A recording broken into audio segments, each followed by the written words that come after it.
Ngayon maliban sa pagdalaw sa atin ng Birhen ng Fatima, ipinagdiriwang din natin sa araw na ito ang kapistahan ni San Jeronimo. Sino ba siya, mga kapatid?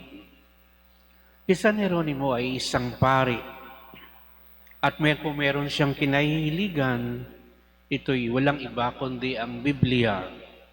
At sa pagkahilig niya sa Biblia, yung dating Biblia na nakasulat sa Jewish language noon ay kanyang i-translate sa dominant language sa kanyang kapanahunan na walang iba kundi ang Latin. Para maunawaan siyempre yung original language, kinakailangang pag-aralan mo yung lingwahe na original upang maisalin mo ito sa isang bagong lingwahe. At ang Latin na pagkakatranslate ng Biblia ay tinatawag nating Vulgate. Ginamit ang Latin na salita sa mahigit 1,000 taon, 1 milenyo, sa buong simbahang Katoliko. At ito'y sa kaloob ni San Jeronimo na siyang nag-translate para maunawaan ng tao ang nilalaman ng Biblia. At after that, siyempre, dahil nagkaroon ng mga pagbabago, na-translate na ito sa iba't ibang lingwahe, tulad ng English at iba pang languages. Paging sa atin sa Pilipinas, may Bicol, mayroong Bisaya, mayroon sa North, at iba't ibang mga dialect upang higit nating maunawaan ang nilalaman at nilalayo ng Biblia. Kung kaya, siya na rin, o si San Jeronimo na rin na nagsabi na kapag daw ang isang tao ignorante sa Biblia, sabihin hindi niya na nabasa, napagnilayan ang nilalaman ng Biblia, siya'y magiging ignorante rin kung sino si Kristo.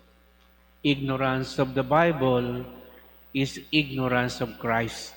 Sa Kanya nagmula ang kanyang ganyang kataga. Kaya bilang advokasya ng kanyang pagkapari, siya talagang dedicated sa pag-unawa, pagpapaunawa ng nilalayon at nilalaman ng salita ng Diyos. At siyempre pa mga kapatid, paano ba tayo pwedeng umunlad sa salita ng Diyos? Tulad ni Maria, siya ang nagdala ng salita ng Diyos. Alam nating lahat na ang lumang tipan na bahagi ng Biblia ay isang mahabang paghahanda o pagpapakita ng Diyos ng kanyang fidelity at katapatan sa sangkatauhan, magmula sa pagpagbalaya sa mga Israelita hanggang sa kanilang pagtawid sa dagat na pula at kanilang paglalakbay doon sa ilang hanggang sa Promised Land, pagsapit ng mga propeta. Ito'y nagpapakita lamang na ang tao kahit hindi tayo tapat sa Diyos, mananatiling tapat ang Diyos sa atin. At siyempre pa, ang bagong tipan ay nagkaroon ng kasukdulan sa paghahandog ni Kristo ng kanyang dugo sa atin. Siya ang kordero ng Diyos na nag-aalis ng ating mga kasalanan. Kaya, ang bawat salita ni Jesus at ang kanyang mga ginagawa ay pinagpatuloy ng mga apostol. Kaya nga sinasabi ngayon ng Ebanghelyo sa atin ni San Lucas na tandaan ninyo, ipagkakanulo ako ng mga tao o ang anak ng tao, ngunit hindi na unawaan ng mga apostol mismo ang mga katagang ito. Bagamat sila'y nakasaksi na ng maraming milagro, pagpapagaling, pangangaral ni Jesus, yet hindi nila naunawaan ang pagpapahirap na dadanasin ni Jesus hanggat hindi ito toong dumating. Ganyan din mga kapatid ang nangyayari sa ating lahat.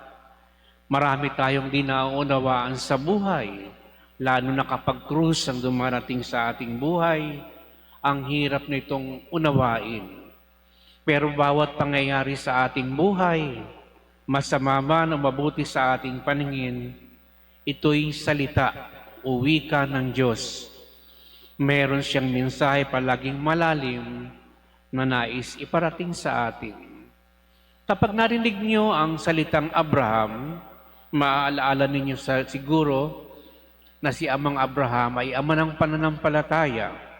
Tama mga kapatid, ang Abraham ay ibig sabihin ay pananampalataya. At si Abraham ay tayo. Dahil kung tayo may pananampalataya, wangis na wangis tayo kay Abraham, kay Hesu Kristo.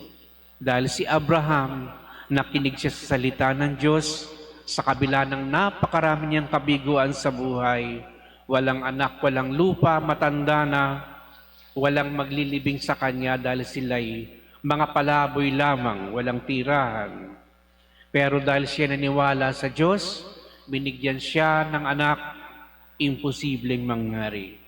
At ito ang sinasabi sa ating assurance ng Diyos, mga kapatid, sa araw na ito. Kung paanong si Maria ay naniwala sa salita ng Diyos, naganap ang kalooban ng Diyos sa pamamagitan ng pagsang-ayon ng isang babaeng ito.